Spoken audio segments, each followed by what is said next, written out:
A student has asked, how do I avoid or stop procrastination, especially as it relates to studying at university? As an ardent practitioner of procrastination, I suppose I have a few things to say on the topic.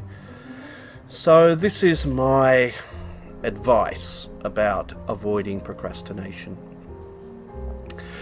The first thing you need to do is to be clear about ends and means. That is, what do I need to, what are the goals I'm attempting to achieve in practical terms? What are the goals am I attempting to achieve? And how does one go about achieving those goals, practically speaking? So, for example, it might be the goal is to complete my university degree, and in order to do that, I need to, pass these subjects. Right? So, and how do I pass these subjects? Well, I'm going to have to read and take notes on the textbook. I'm going to have to watch the videos that have been prescribed. I'm going to have to do some exercises to test my knowledge, and I'm going to have to do the assessment tasks to the best of my ability. You need to be clear about those things before you can really get anywhere. But once that's set out, you also then need to think about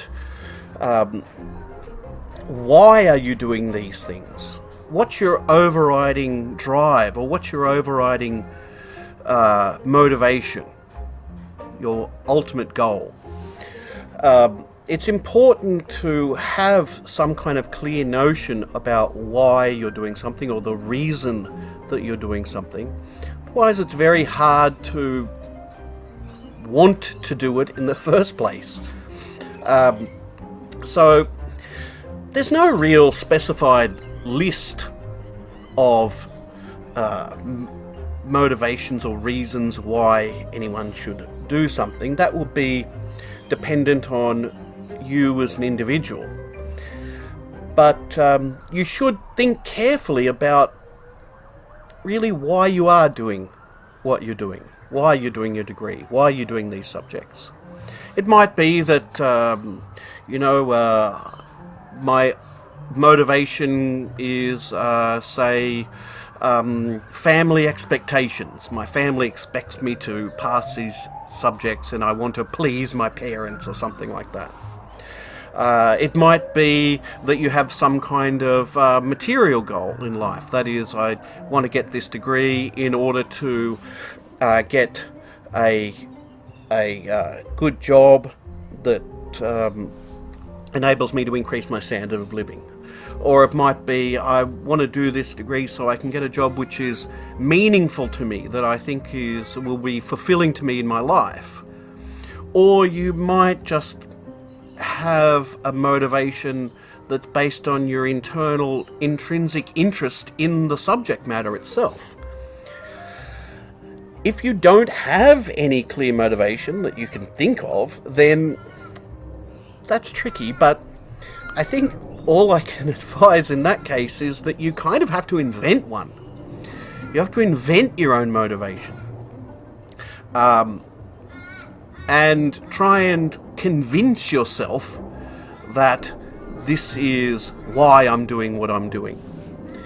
That may seem weird, but actually many people in many aspects of their lives really kind of invent their own motivations. They're not somehow built into them. They tell themselves a story and then become ultimately convinced of that story. It becomes their motivation. But there's more to avoiding procrastination than just that, than just having a reason why you're doing something. Because if you think about it, when you look at the average person, they get up every day and they go to work and they perform a variety of tasks, and then they go home and then they get up the next day and do it all over again and so on. No one's asking themselves at the beginning of every day having a little existential crisis. Why am I doing this? What's the purpose of my life, or anything like that? Rather, it's just habit. They've developed a pattern which they no longer think about. It's just they've become habituated to a certain set of behaviours which they repeat over and over and over again.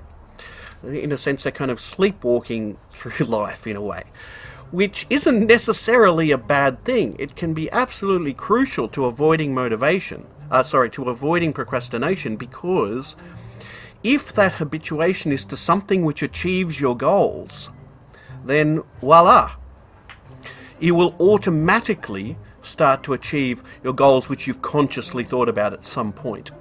So achieving habituation is actually kind of crucial to avoiding procrastination. Now, that's in terms of drives, what I've just talked about there. Goals and the drive to achieve those goals. But what about the kind of tactics you would use to achieve those things? Well, one is what I call atomization. That is to say, well, think of it this way. You might have a grand goal in mind that you've thought through, but it's like a giant mountain. And when you're faced with that giant mountain, you can say, I'll do that later. Or it's just too large to tackle right now. So the way to avoid that, in a sense you trick yourself, is to break that task, that goal, up into mini goals, into smaller tasks, into ever smaller tasks. Because if you think, well, I'll just walk to that rock there, that's manageable. And then you say, I'll just walk to the next rock after that. That's manageable too. And eventually you're going to be at the top of the mountain. So in terms of, for example, study, you need to think about it in terms of, say, I've got my grand goal, I need to pass this subject. Well, what I need to do is, one of the things I need to do is I need to read the textbook in order to achieve this goal. It's key to achieving that goal. Then you think, well, that means I've got to read each chapter of this textbook. And then you say, well, that means I've got to read each section of this chapter of the textbook. And take notes on each one. Taking notes is crucial on each one. So you break it up into little mini goals. Each one is a bite-sized, manageable piece. And then you do each one, and that gets you towards your ultimate goal. So breaking up tasks, atomizing tasks is a very handy tactic. But you can't just break up the goals. You then have to timetable the doing of those goals, the meeting of those mini goals. So timetabling here is absolutely crucial. You have to set aside, you have to say, okay, I've got this specified period of time, I need to set deadlines, and sometimes the deadlines will be imposed upon you, right? So a semester only lasts a specified period. It has deadlines built in. But you will also have to set your own little deadlines for your mini tasks that you set yourself.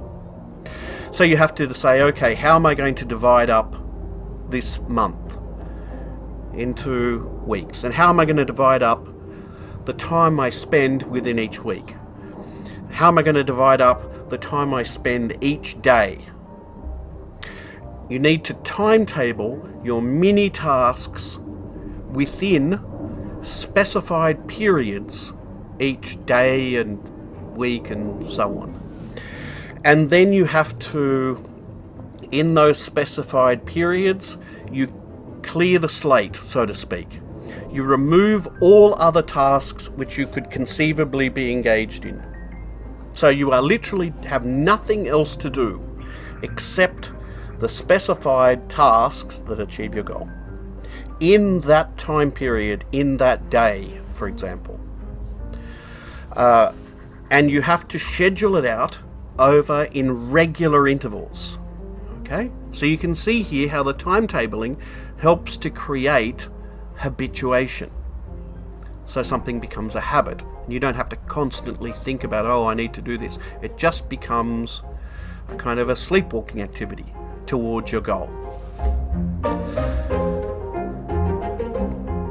What can help with that, and this isn't necessarily for all of your time, but what can help with that is developing a reinforcing social network. And what I mean by that is, practically speaking, it's you find like-minded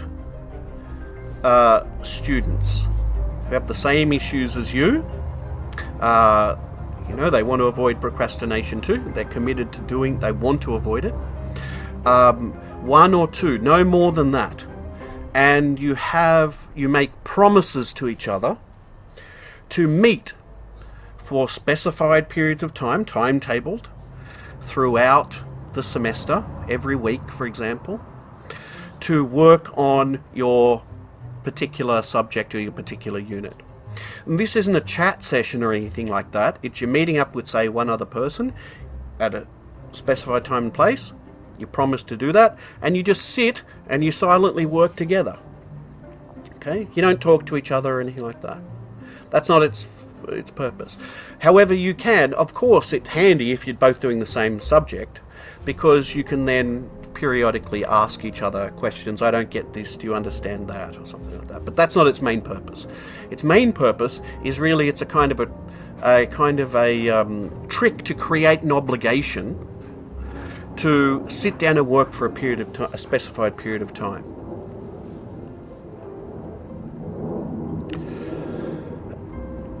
Also key to this is possibly the simplest thing, but also the hardest thing to institute.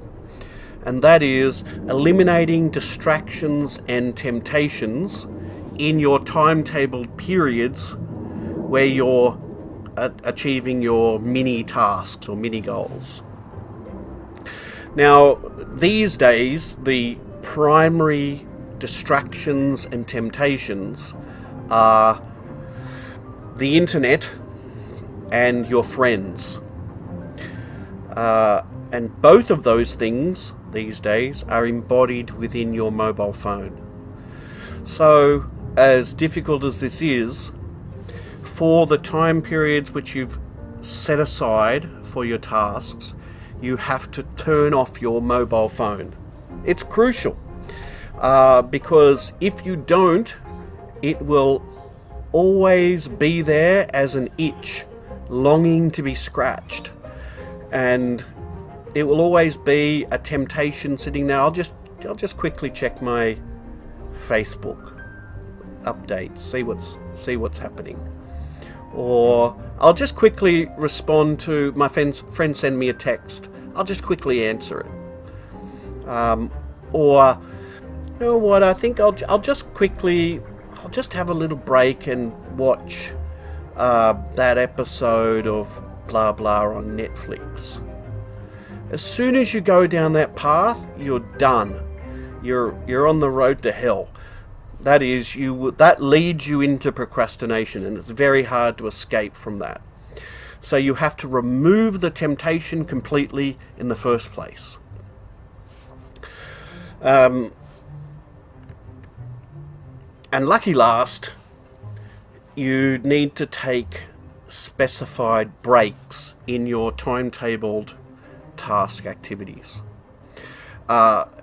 So around about every 45 minutes or so, your mind will start to wander. There are studies which seem to suggest that. So, of course, it varies from person to person. But at around about 45 minutes, you should take a little specified break of approximately 10 minutes, maybe 15 tops. And in that specified break, here's what you don't do. You don't then engage in some other activity, because that will lead you astray. That will lead you down the road to distractions from which it's very hard to escape. So That little break is just a time in which you do something incredibly trivial. You just get up and walk around a little bit, or you go and get yourself a cup of coffee or a cup of tea, or you go and make yourself some 2-minute noodles or something like that. Nothing more. Just all it's doing is to wake you up, to get your mind back on track so you can get back to your task. That's pretty much it, I think. If you follow this advice, these things that I've suggested, then it's much easier to avoid or bring an end to procrastination. What's key to it, of course, is the timetabling and finding ways of sticking to that timetable so that, and that's hardest at the beginning, to stick to the timetable. It becomes easier over time if you can turn it into, like I said, turn it into a habit. You habituate yourself to it. Then it will just happen automatically, and you don't have to think about avoiding procrastination. It doesn't mean that you entirely forget, for example, your grand motivations or anything like that. You don't forget them entirely. I mean, they're in the back of your mind.